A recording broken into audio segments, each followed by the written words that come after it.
সবাইকে good morning. কেমন আছেন সবাই? আর একটা নতুন ব্লগে সবাইকে স্বাগত জানাই। এই তো আমরা রেডি হয়ে গেছি, ঠাকুর বাড়িতে যাব। আজকে তো কনফারেন্স আছে 10:30 থেকে। ঠান্ডা লেগে গলার অবস্থা খুবই খারাপ। আমরা যে হোটেলে আছি, এই যে ভাটিকা হোটেল, এখানে বিয়ে বাড়ি হয়, বউ ভাতের রিসেপশন হয়, একদম সুন্দর করে সাজানো, একদম মেন রোডের ধারেই। হোটেলটার নাম ভাটিকা। কালকে যখন আসি তখন তো 9টা সাড়ে 9টা বেজে গেছে। ভীষণ ঠান্ডা এখানে, আর একদম মেঘলা ওয়েদার। আমাদের ওয়েস্ট বেঙ্গলের থেকে ভালোই ঠান্ডা আছে এখানে। আমরা সবাই রেডি হয়ে গেছি। এই তো জয়গুরু।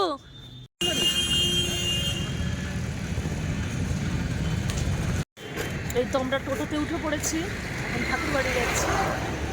কত সময় লাগে এখান থেকে? 15 মিনিট। হ্যাঁ, 15 মিনিট লাগবে।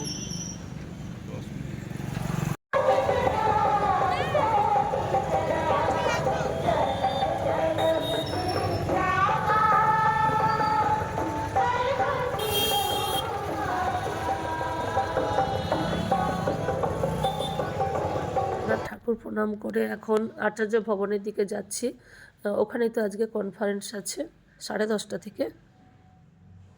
এই যে এবারেও আর এই জন্য উৎসব প্রসঙ্গে বারবার একই কথা বলছেন, আচার্যদেব বারবার একই কথা বলছেন যে উৎসব করতে গেলে প্রথমে দরকার কি, প্রথম যেটা হচ্ছে সেটা হচ্ছে মানুষকে একত্র করা, মানুষকে যাজন করা। আর বলছে আমি একদম এখানে এসে দেখছি সব দাদা মায়েদের ভিড়, তারপরে দেখছি প্রসাদ নেওয়া হচ্ছে এখানে। আর কি সুন্দর ঝকঝকে রোদও বেরিয়েছে এখানে, ভালোই ঠান্ডা। ঠান্ডার জন্য গলাটাও ধরে গেছে। আমাদের ওয়েস্ট বেঙ্গলের থেকে সত্যিই দেওঘরে প্রচণ্ড ঠান্ডা, মানুষ যেন দার্জিলিং রয়েছে।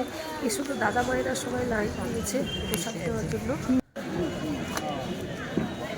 প্রসাদ নিয়েই আমরা চলে এসেছি, এখানে কনফারেন্স শুরু হবে। সবাই আমরা এখানে বসে গেছি। আর কনফারেন্স তো হচ্ছে ফিরানাথপির পাশের মাঠে।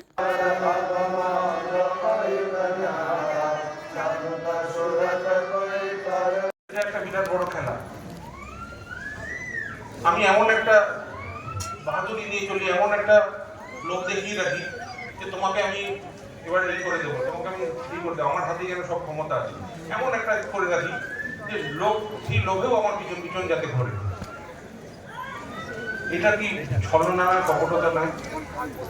এটা আমি আমার ঠাকুরের সাথে বেইমানি করছি না।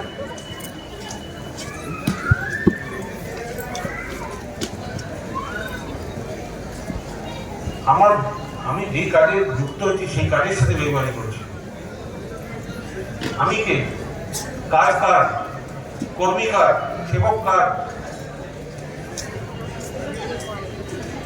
বোঝা মিল দিয়ে প্রত্যেক অনেক কর্মী আমরা দেখি ইনফরমেশন সব ভুলভাল দেয়। এইগুলো ঠিক না। ইনফরমেশন গুলো ঠিক মতো দিতে হয়, রিকমেন্ডেশন করে। তারা বহু কর্মী এমনও আছেন, এটা আমি বলছি, বহু কর্মী এমন আছেন তারা জানেন যে এগুলো সব রিজেক্ট হবে, এরও এক বান্ডেল নিয়ে প্রত্যেকবার দেবেন। কারণ লোককে বলে এসেছেন তোমার নাম আমি করে দিলাম, এটা জমা দিতে হয়, জানেন যে এটা রিজেক্ট হবে, তাও দেবেন। এটা অভ্যাস, স্বভাব। এরকম কেন হবে? আমাদের এই ছলনা কপটতার আশ্রয় কেন নিতে হবে?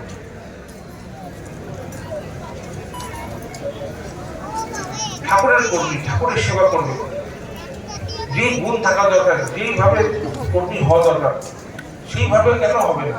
সেইভাবে কর্মী হওয়ার জন্য তাদের আমি তৈরি করবো না কেন, যারা আমার আওতায় আছে? তাহলে স্বতঃস্ফূর্ত ভাবেই হবে।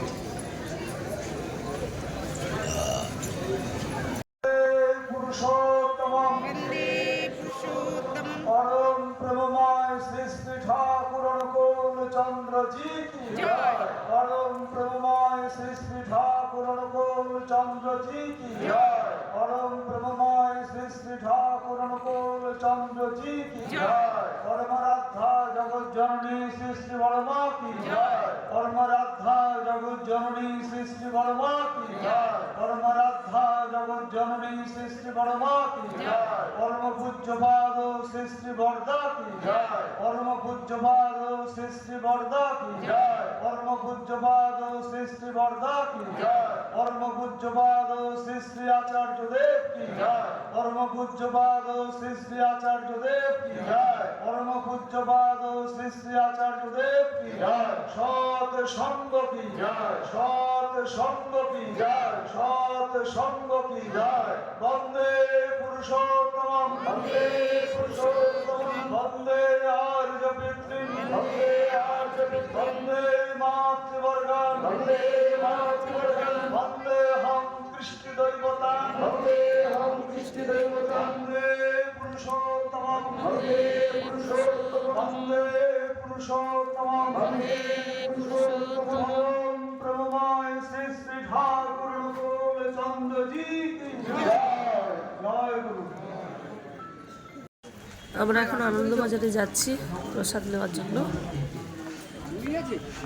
আনন্দবাজারে প্রসাদ নেওয়ার পরে দাদা মায়েরা সবাই এই মাঠে রেস্ট দিচ্ছেন, আর হালকা হালকা বেশ রোদও বেরিয়েছে, আর আমরা তো সবাই ভাত খাওয়ার পরে ভালোবাসি একটু রোদে বসতে।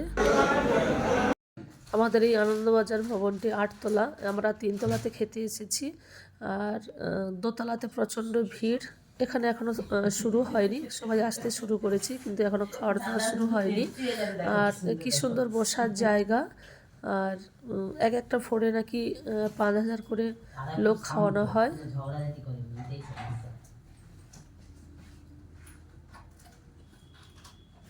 মনে হয় কারেন্ট নেই, অন্ধকার।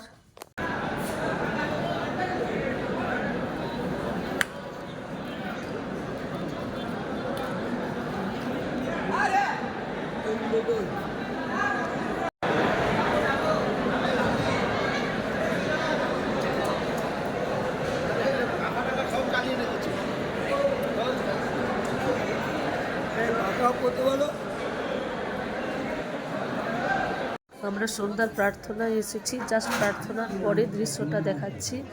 এত ভিড়, কিন্তু সকালে বা দুপুরের দিকে এতটা ভিড় ছিল না।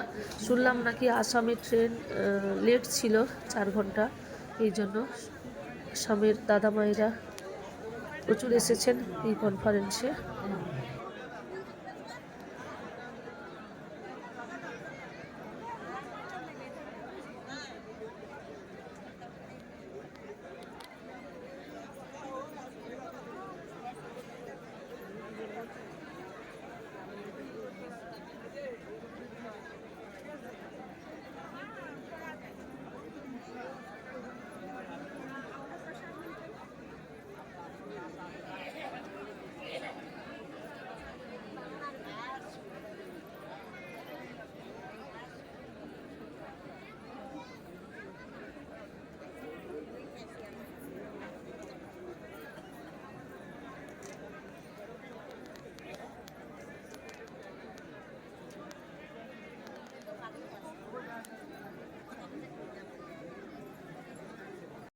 প্রার্থনার পরেই আমরা আচার্য প্রণামে ও অবিন্দ্রতা প্রণামে যাচ্ছি, আর লাইট দিয়েছে, এত সুন্দর দেখতে লাগছে।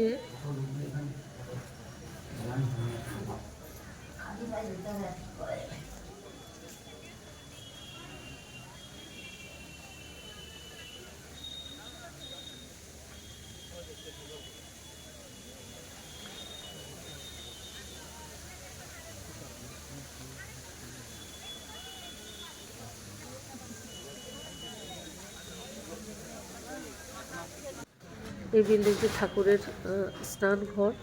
দূর থেকে সত্যি খুব সুন্দর লাগছে, চারদিকে একদম আলো আলোময়। আর বাঁ সাইড দিয়ে রাস্তাটা চলে গেছে এই চিড়িয়াখানার পাশ দিয়ে, এখান থেকেই যাওয়া যায় আচার্য ভবনে। এই তো 8:30 বেজে গেছে, আমরা এখন আনন্দবাজারে প্রসাদ নিতে যাচ্ছি। কি সুন্দর লাইট দিয়ে সাজানো, খুবই সুন্দর লাগছে। ভিডিওটি আজ এ পর্যন্তই, আবার পরের ভিডিওতে দেখা হবে। সবাইকে জয় গুরু।